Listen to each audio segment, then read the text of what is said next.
Mobac Technology Committee would like to welcome you to our workshop on keeping content current and consistent. My name is Kristen Cardozo, and I am co-chair of the Technology Committee along with Glenn Tozier from MPC, and we're very excited to be bringing you this workshop today. There are programs and a sign-up sheet over on the corner of that table. There are snacks, coffee, tea. Please help yourselves and enjoy the workshop. We will start with Stacy and Karen from NPS. Yep. Hi, my name is Stacy DiMatteo. I am the systems manager at the Naval Postgraduate School. I have a Karen Kerno, who is a employee who's permanently teleworking from the good state of Georgia. Say hello. Hi, everybody. Can you hear her? So the NPS recently went through a redesign of our entire web presence. So we're going to be talking about how we manage that. And then Karen's going to go into how we maintain it. So I'm going to sort of talk about the managing end of it, and Karen's going to actually talk about the work. I have to figure out, I'm apparently, there we go, okay. We in the libraries care about in-person gate counts.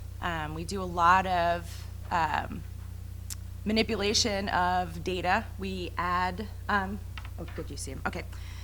We record daily gate counts. We subtract that, add them to the weekly gate counts, and then we add them to the monthly gate counts, and then we add these monthly gate counts for a yearly annual gate count. What we don't do is include our online users and our web access gate counts.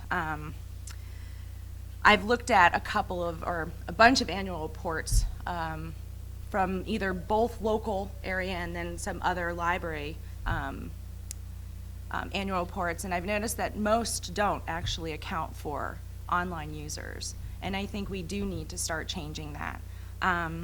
One of the things that, I'm sorry, my God, apparently incompetent when I'm using a PowerPoint. One of the things we need to think about, and we've heard this all before in people have been talking about this for years, is when we think about our online entity, we need to start thinking about it as a separate library. We need to start really thinking and caring about it and understanding that it is a large part of our user clientele. Our users are using our website, and when we think about our website, we shouldn't just be thinking of the home page. We should be thinking about the catalog. How many hits do we get on our catalog? Does anyone look at those statistics here? Do we add those to our annual report to show users? I think some of the academics do, but I'm not sure the public libraries do. With also looking at our statistics, we also count for our reference tools. Do we all count those statistics? We have a link resolver, our proxy servers, we count those. Those are significant, and you can see here in our statistics, getting back to the numbers on the screen, is that our in-person daily count is 909. Our daily web access is 1,900, but we seem to forget those people. We focus a lot of our time on building, making sure our building's pretty, making sure our furniture's pretty, making sure our furniture's useful. We make sure our computers are running, make sure we have, software that times those things out, but we don't necessarily take the time to look at our web presence. So I was just gonna that was a little diatribe, I'm sorry. There we go. So how we moved forward with our redesign. NPS decided to take a real look at our web presence and put a lot of effort and make it a priority for our institution. And what we were able to do is, I was actually lucky enough, and Eleanor's, my boss, is here. She doesn't have a camera, but thank you, Eleanor, was able to hire 2 web services librarians. We were able to take ownership of it. One of the things we've noticed is that no one really wants to take ownership because there's chunks of it everyone seems to be a part of. But we need a body to sort of own it, take responsibility for it, make those hard decisions about what gets cut, how do we design it so that it makes sense to the user, not to the staff person. So we were able to take ownership of it. And that meant we were able to do the design of the interface, the look and feel, as well as set these policies. We also revitalized our web working group. And with that web working group came a charter, and you can see it here. And this group was pretty powerful. Glenn was a member of it. He had a lot of influence. Oh, Karen said hi. He had a lot of influence in sort of helping shape how we're moving forward with it. So in the web working group, which is this living document that guides our web presence, we defined different roles that we thought were important in our web design. The web working group, I'm going to read this from the first line. The web working group was responsible for providing a successful, seamless, patron-centric experience by promoting patron self-sufficiency and patron-centered design. Notice all the patron. Notice it's about patrons. Notice it's not about us. It's about our users. We defined the role of the MPS webmaster because that's our organizing body. They're the ones that maintain the server, the software. They also are responsible for the overall global look and feel, but we needed to identify them because they're a player in our web presence, in our web design. We defined the role of the DKL webmasters. Those are AKA our web services librarians. They're the ones that, for example, conduct staff trainings. They do quick, dirty, easy trainings on how to write for web. They're doing one coming up on Monday for news. We don't call it news anymore. Did you know? Did you know? So we're doing these little trainings on how to add content or what kind of content to actually add to Did You Know? We also, these people also coordinate the work of the web working group. They organize it, they get all the tasks that we need to do and look at for the month, and then they analyze web statistics and discuss them to the larger library community. And then we talk about the charge of the web working group. So this is actually the group that does a majority of the work. We've charged them with making sure jargon-free content is kept at a very minimum. What makes sense to us does not make sense to a user. We use a lot of jargon. Karen, can you give us examples of jargon that we've used previously that we did away with now? Well, let's think here. A very simple one that we still unfortunately use on some occasions is databases. Users don't typically understand what that term means. Okay, thank you. We still, we talk about it because we know that it's, it is a database, but when students think about it, they're thinking about an like SQL database or something, not a database on Jane's stuff, military, whatever. So by defining these roles, we feel that there's been a direct effect on the success of the redesign. And it made it easier for us and to continue to maintain it as well as organize and move forward with it. One of the key things that we also thought was really important, because we don't want to keep people in the dark, was having open communication with staff. Not everyone can be represented in the web working group. We did try to keep at least a member from each department, but we can't appease everyone by having everyone's voice in there. It's just not possible. So each department entrusted, like Glenn referenced, that they're going to have their voice heard, and that what the charge for those individuals is to bring that information back to their department or their boss and talk about the issues there. We wanted open transparency. We put all decisions, all timelines, all issues, every single piece of information about the redesign on our wiki space. So no one can come back and said, did you do that? How dare you?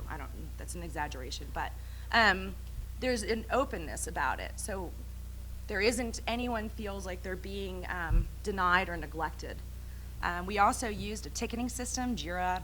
It's this wonderful software that allows us to track the project, as well as track all the issues and bugs that get reported. So we want people, we want staff to submit tickets to us on how, if something's not working, if a link's broken. We forget about. How many of us check that our links are working? That was 3?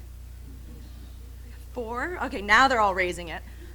But not a big community goes through all of your pages to check.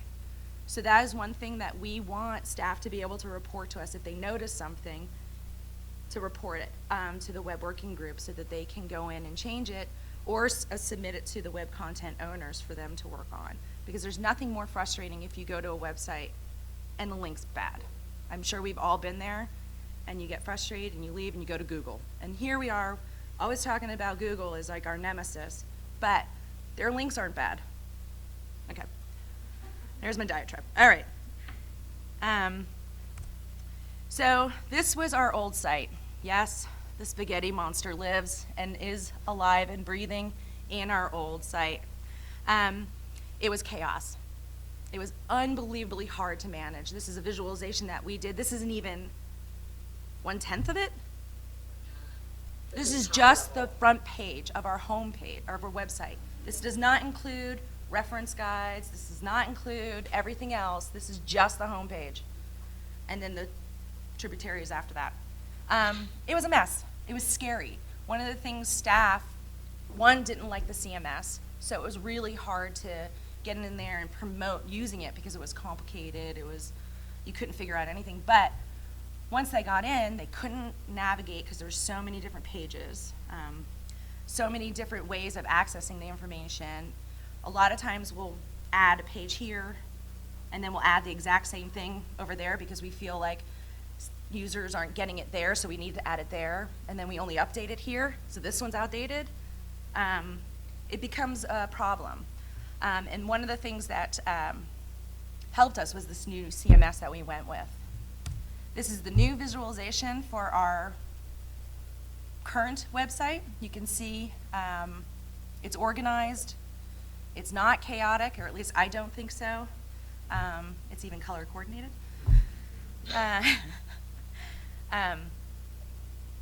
We went from over 800 pages of our complete web presence to just under 80. And with that, it allowed for staff to manage, to be able to like own it, to be able to go in and change it and massage it and look at it, so that it's not this overwhelming additional work task to maintain this vital service that we provide. So here's the statistics of our old versus new. We launched in January 2015, and during the same period, 2014 to 2015, we've gone from about 90,000 page views to almost 300. What does it tell us? It's a huge success and we're awesome. One, we know.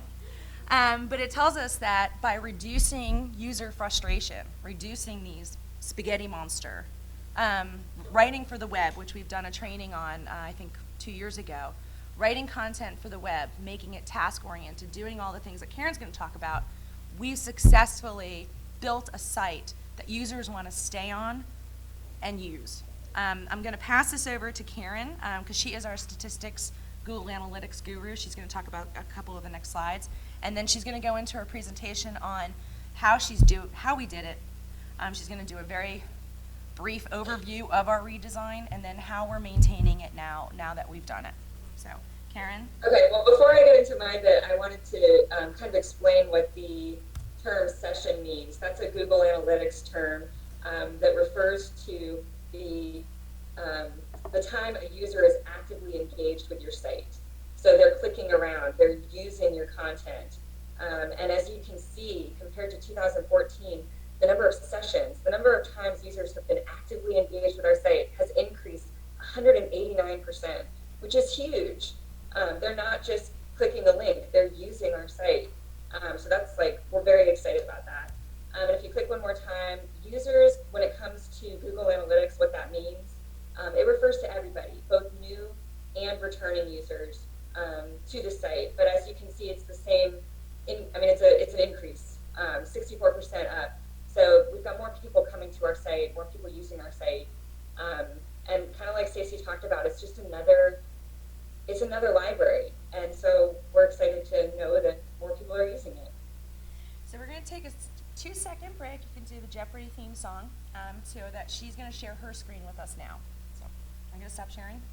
Okay, you stop, and then I'll start. I can't. Okay. I stopped. I think you're still sharing. Okay, now you're not. Okay. There's sorry. Karen. There was a delay. Georgia. Hi, everyone. It's 90 degrees there, people. It's summer already down here. Just let me know when you can see my screen. We can. Yay, that was quick. Okay, so I'm going to talk a little bit about how did we get here. Believe it or not, I'm going to try to condense what ended up being about an 18-month project into maybe 5-10 minutes. But we did a lot before we launched, and I want to give credit to it because it was a lot. So we redesigned our entire website. We realigned it to the mission of the library, the strategic goals that Stacey mentioned, and we restructured it as well, as she showed with that visual. We gave it some organization. Another key thing that we did was we migrated to a completely new content management system for the core website, so our homepage and those core landing pages. We also rewrote every single bit of content that made up our old website. Some of that was just consolidating, again, reorganizing, but we edited the actual copy of every single page. And then I think most importantly, something that we completed was that we created guidelines, some rules where they honestly didn't exist before. It was a little bit of a free-for-all, and we made it a little bit more structured. So I want to bring us back to what we were. This was real, and honestly, it was nobody's fault. It evolved over time into this chaos mess, and there really wasn't any kind of ownership or policies or rules of any kind that could fend against this happening. And that's why I say it wasn't really anyone's fault. I think what ended up happening was folks would want to add something or change something, and there weren't rules or owners of certain pages, so people would add things all to the same page, making one page incredibly overwhelming to a user, but it wouldn't necessarily be intentional. So yeah, we realized we needed to have a little bit more structure, not only with who owned what, but how we would make additions, how we would make changes, so that we could keep from ending up here. So the web working group, as part of the Redesign Project, this was our first roadmap that we followed, and it was a lot of work. Each one of these little boxes is actually a project all its own. For example, learn about our users. In that second row, we conducted user interviews, we did web surveys, we did card sorts, we got information from staff that work with users regularly, but it was just that one box was basically an entire research project to learn more about who are our end users, resident students, distance learning students, faculty members, and all of this work was kind of happening all at the same time. The content inventory helped us work on defining the new information architecture. Writing for the web basically involved not only learning about how to write for the web, but also training staff on how to write for the web and actually rewriting all of our web content. So it was a huge endeavor. The web working group really did work through every single one of these boxes. And this is just an image, but each one was linked to a wiki space where we were able to work on this collaboratively, which was really the only reason we were successful in completing any of this, is that we had this team that could work together. And it was daunting. I have to say, though, all of this work was really, really worth it, because now that we've launched, we still have this data. We have this experience that we can point back to and remember reasons why we made certain decisions, and continue to learn more about our users so that we have something solid to hold on to whenever we do need to make the adjustments. So the other timeline I want to show you is incredibly obnoxious in the color scheme, but we were excited. This is the timeline we created kind of after we were through that roadmap. Once we've done the core research to understand our users and really define what we want our new site to be. This is like the nitty-gritty stuff that we had to get done before we could launch. So as you can see, there's a lot of different systems that were involved. We have LibGuides, our new CMS, LifeRay.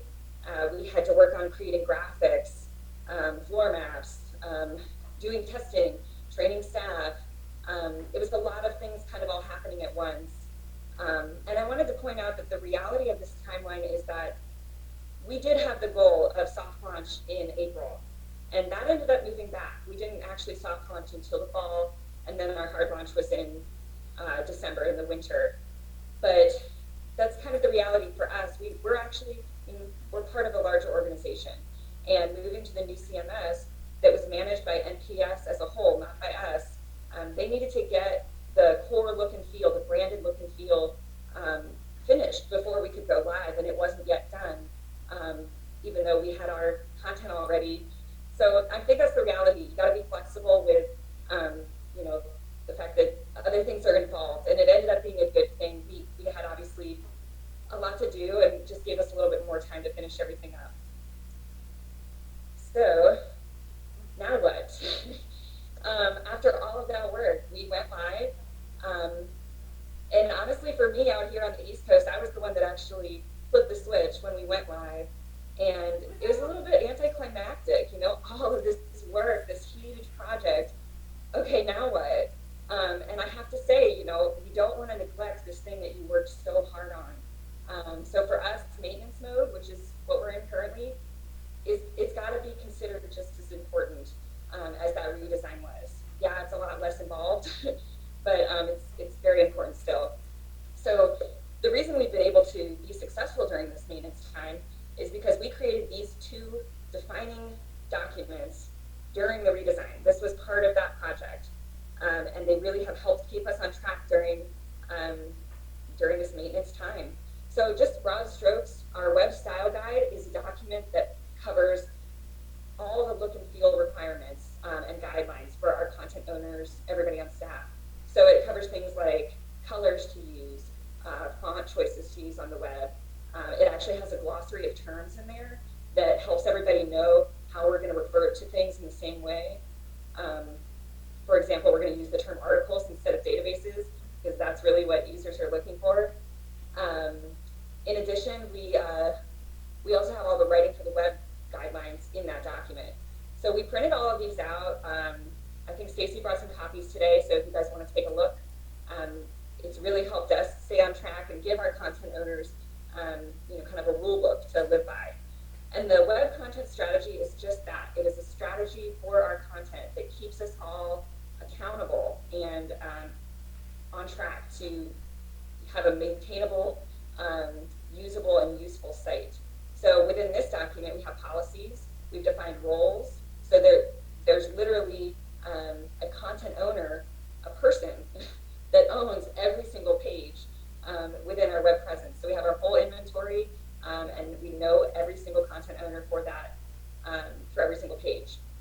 So I can't stress enough how much these documents have really just made everybody's lives easier now that we're maintaining our new site.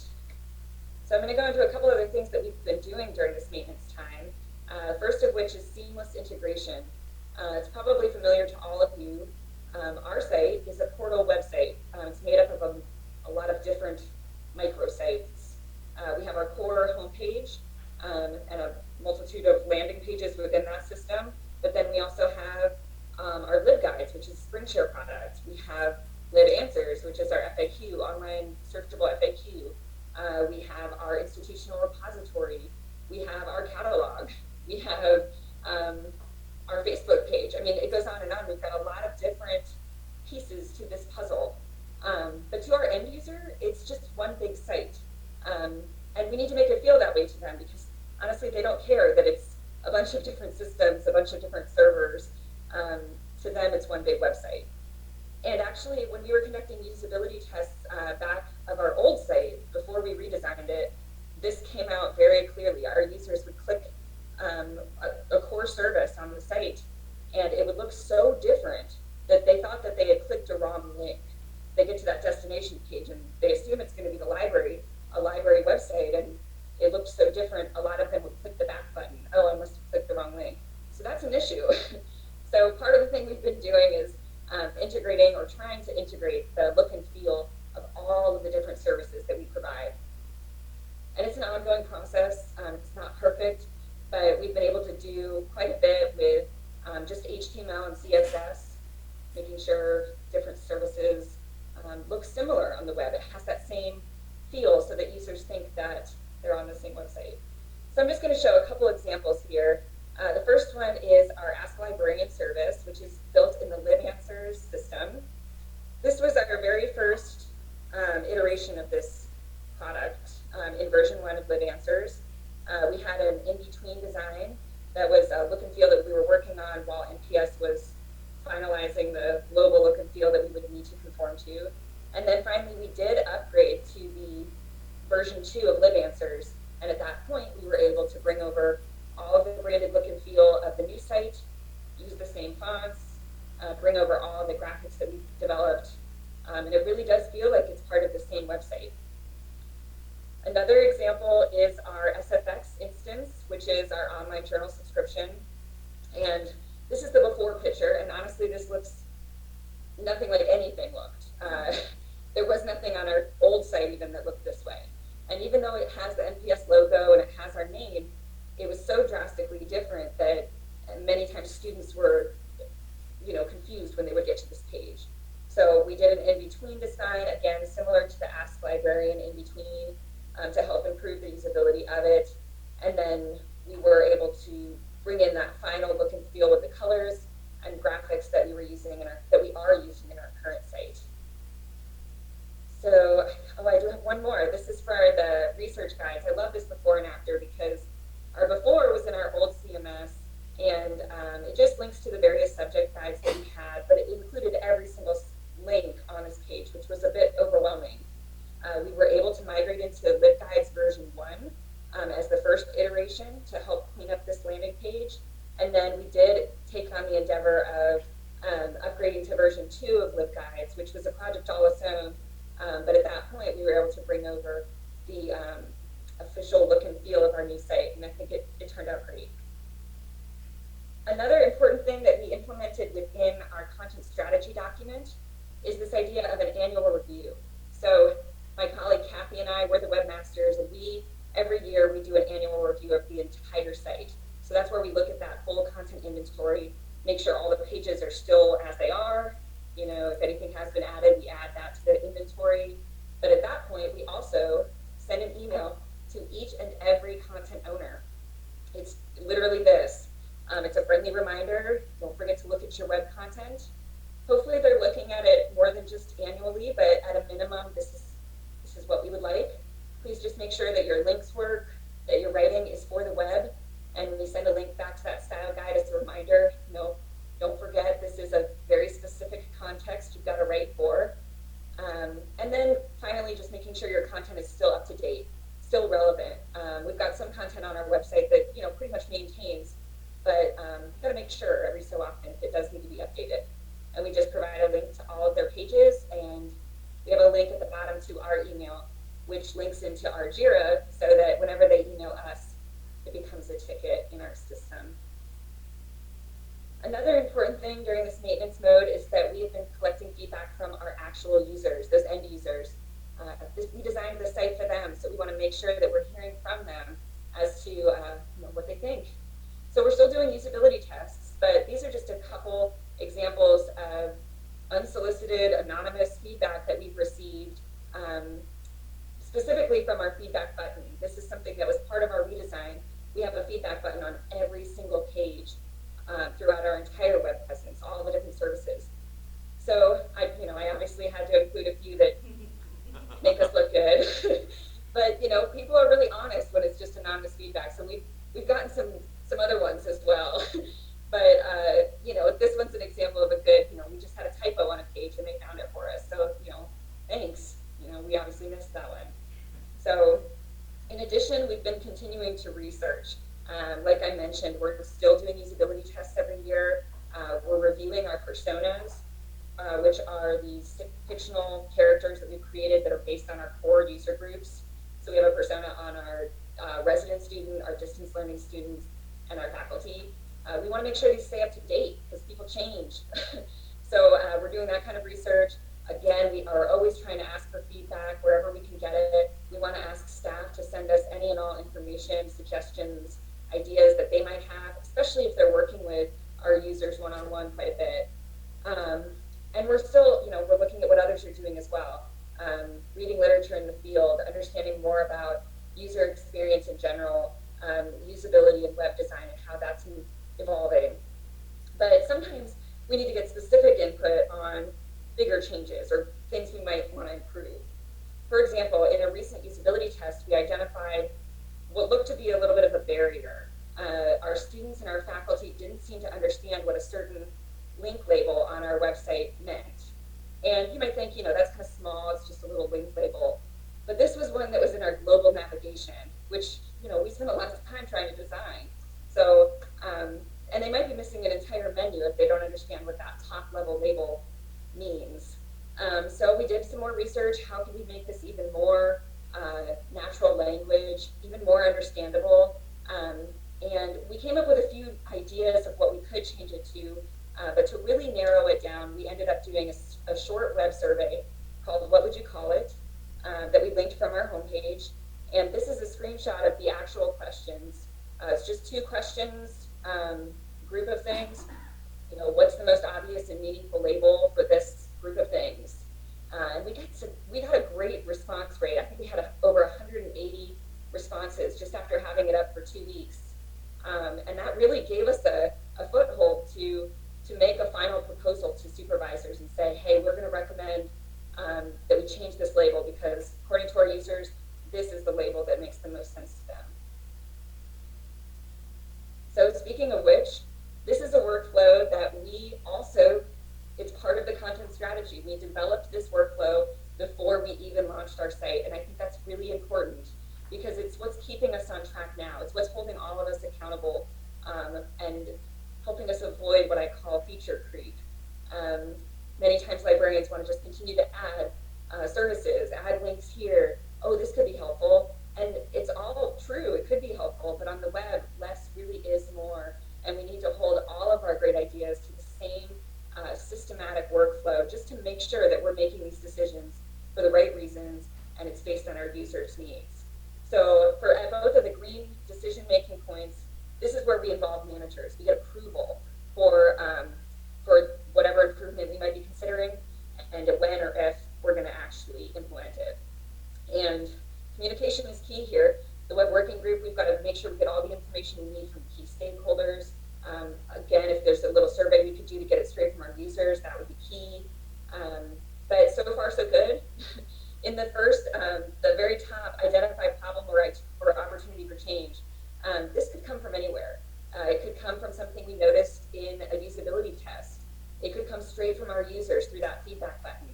It could come from staff, just staff suggesting something that they've noticed.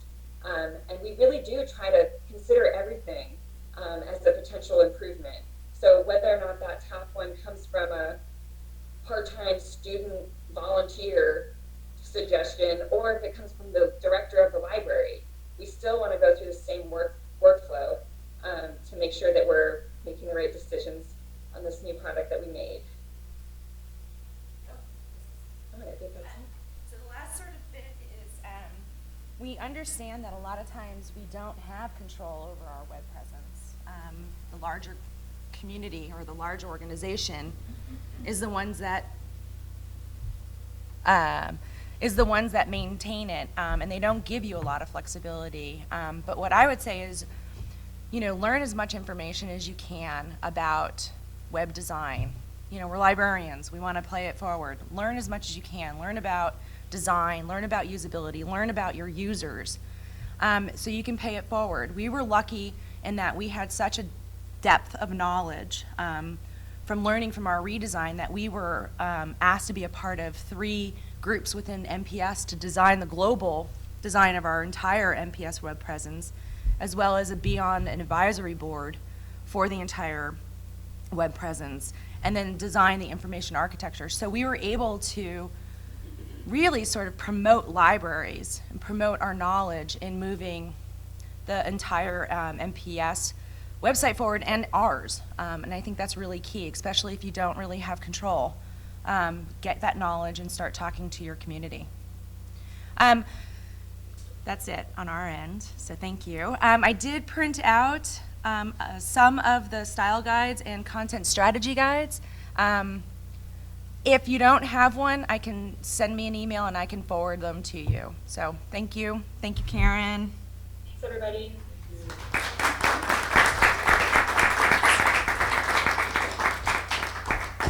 I'm going to unshare you. Nice job, by the way. If anyone has any questions, I can bring the mic over to you.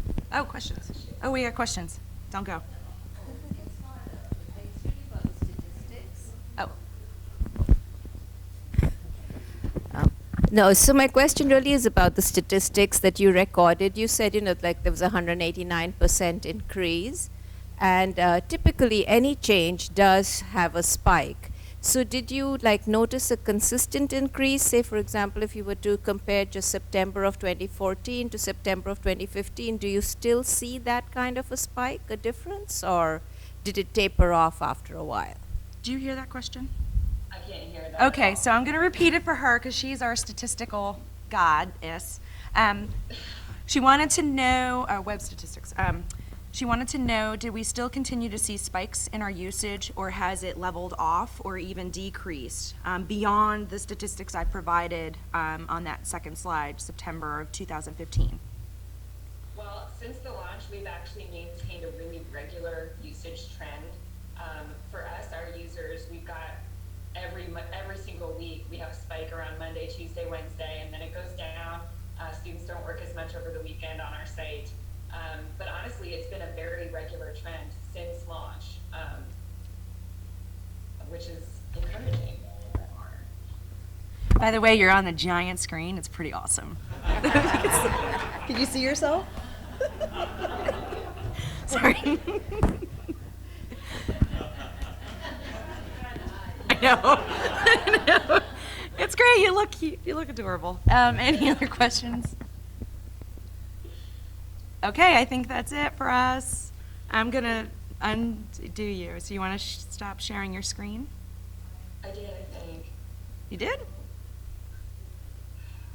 Yeah. Okay. There we go.